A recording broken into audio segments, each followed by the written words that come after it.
Recording is on. Bueno, estamos analizando los efectos de los contratos y en particular las excepciones a ese efecto relativo de los contratos que hablábamos en el artículo 1021, marcando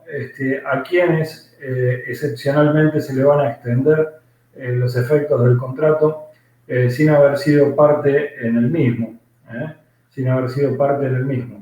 En este sentido, recordemos que el artículo 1023 define a quienes se considera parte en el contrato. Entonces, aquellos que no hayan ingresado en alguna de las categorías del artículo 1023 deben entenderse como terceros respecto a ese acto jurídico bilateral. Al mismo tiempo, estos terceros pueden ser interesados o no interesados en una clasificación que se realiza en doctrina. Entonces, la primera excepción que encontramos a la parte final de este artículo 1021 serían los sucesores universales, como lo llama el artículo 1024 del Código Civil y Comercial. Estos sucesores universales serían estos terceros a los cuales se les extienden los efectos del contrato en forma activa y pasiva, dice el Código, en este artículo 1024, haciendo referencia, haciendo alusión a la concepción del patrimonio completo con el activo y el pasivo comprendido en ese patrimonio. En este sentido, habla que se le van a extender los efectos del contrato, entonces, todo el acervo hereditario a los sucesores universales, ¿sí? Comprendiendo en ese acervo hereditario a los contratos que pudo haber llegado a celebrar el causante. Ahora, el tema sería definir o buscar la definición a quienes llama el Código Civil y Comercial sucesores universales. Para ello, tenemos que recurrir a las concepciones previstas, a las definiciones previstas en esto, en el artículo 2278 del Código Civil y Comercial, que establece que en este código se va a llamar respectivamente heredero y legatario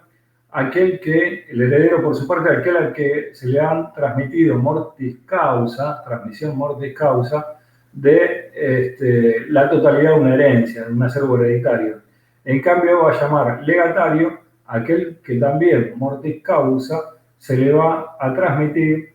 un bien en particular o una parte indivisa del patrimonio del causante.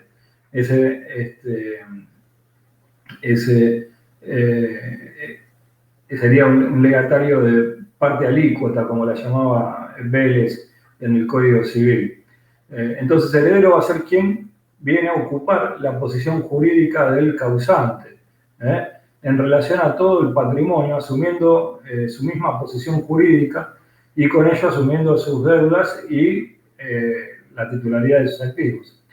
Va a entender en todas las relaciones del causante, lo va a continuar en esas relaciones, en los términos del 2280, ya que se va a posicionar como si fuera el propio heredero,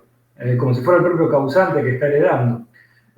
Así lo establece, decíamos, el 2280, que establece que desde la misma muerte del causante, los herederos son titulares de todos los derechos y acciones e incluso obligaciones del causante, transmisibles por vía de sucesión, aún aquellos que no, en el caso que aquellos no hubieran conocido o se hubieran enterado del fallecimiento del propio causante.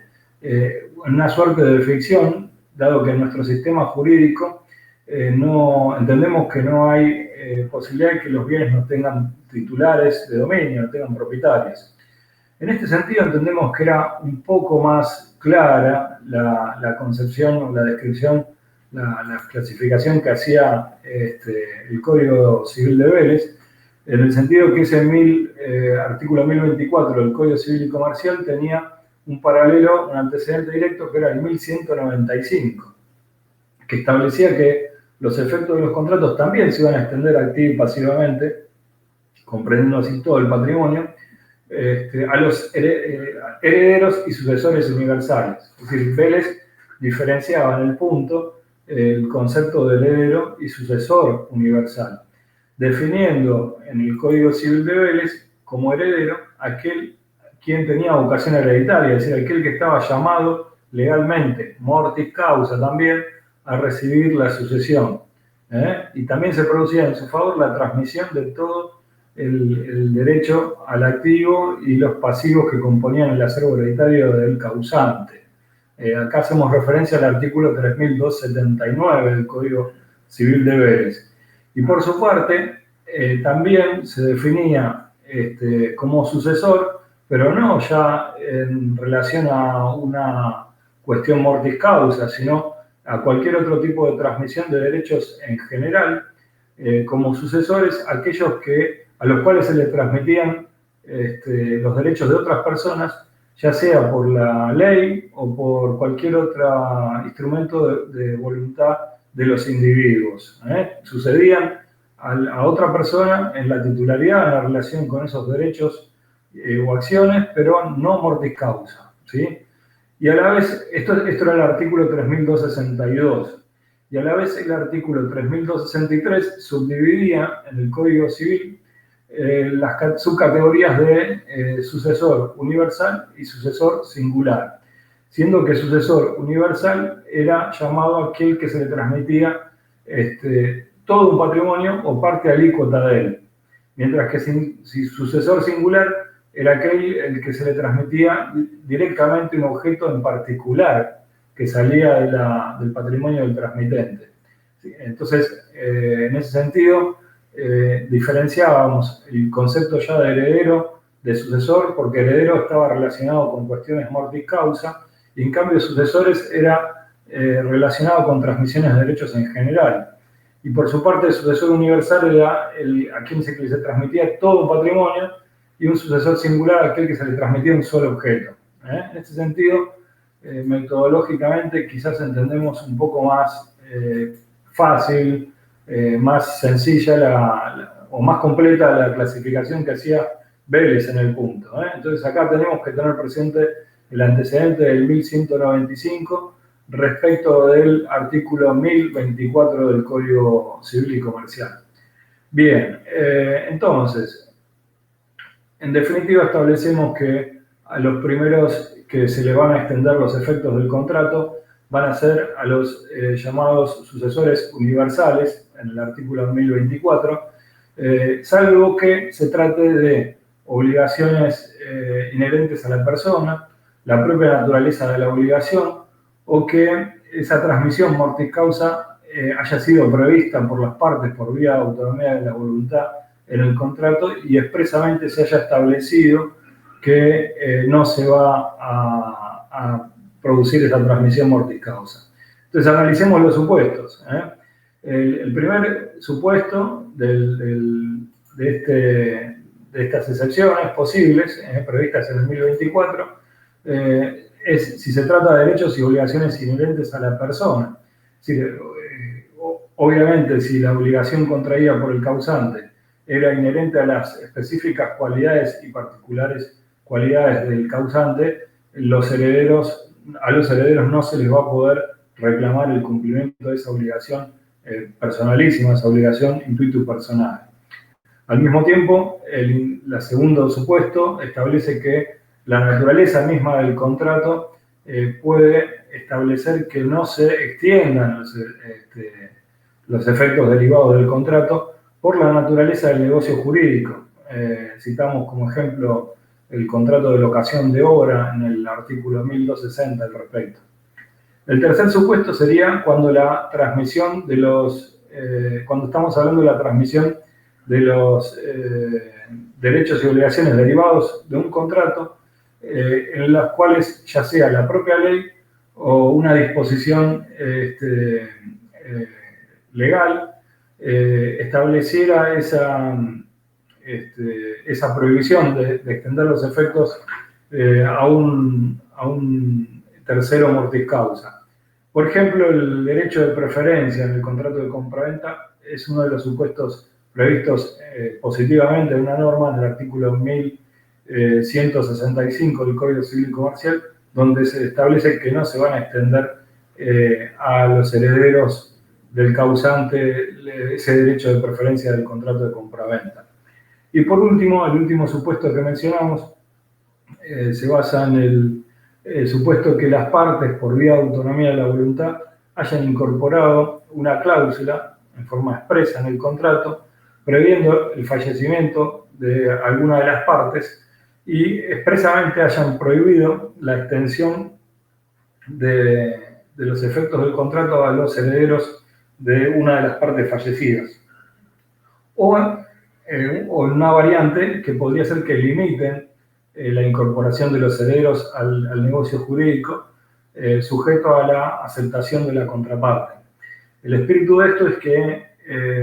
las partes han elegido contratar entre sí y no contratar con los herederos de su otra contraparte, con lo cual el negocio jurídico estaba destinado a realizarse entre las partes del contrato y no hay interés en que participen de ese negocio los herederos de la contraparte en el contrato. Esta cláusula, esta situación es bastante común hoy por hoy en los estatutos de sociedades, especialmente chicas o cerradas, donde se establece este tipo de cláusulas en previsión de la posibilidad del fallecimiento de alguno de los socios para que no sean incorporados a la sociedad los familiares del socio. O en caso de que ocurra ese fallecimiento, la posible incorporación de los herederos quede sujeta a la aceptación del socio sobreviviente. En ese caso, se tendría que producir un supuesto de liquidación parcial de la sociedad, determinándose el activo y el que sería entregado como parte del acervo hereditario a los herederos. Pero no se incorporarían, en definitiva, esos herederos a la vida de la sociedad. Decíamos que podíamos diferenciar los terceros entre interesados y no interesados. Acá va a estar en juego, por supuesto, la posibilidad de que ejerzcan los derechos estudiados en Civil 1 y en obligaciones respecto de la simulación, la acción pauliana, la acción directa, los posibles interesados que se ven perjudicados por esas relaciones con los terceros fuera del contrato. En el mismo sentido, también vamos a mencionar como terceros a quienes se les extienden los efectos del contrato, a los previstos en el código como terceros interesados, que pueden intervenir en la relación jurídica sin perjuicio de no haberla celebrado. En este supuesto, el código a lo largo de varios artículos establece los distintos escenarios. El artículo 1025 establece la posibilidad de contratar a nombre de un tercero. En el artículo 1026 está la posibilidad de estar prometiendo el hecho de un tercero con la responsabilidad que eso implica para las partes. En el artículo 1027 y 1028 está la posibilidad de estipular en favor de un tercero con o sin la diligencia debida. En el artículo 1029 se establece la posibilidad de celebrar contrato en favor de una persona a designar, es decir, que no es designada en ese acto, pese a que se hace mención de que no se está contratando a nombre propio, sino a nombre de una persona designada en el futuro. Y por último, en el artículo 1030 se establece la posibilidad de contratar por quien corresponda.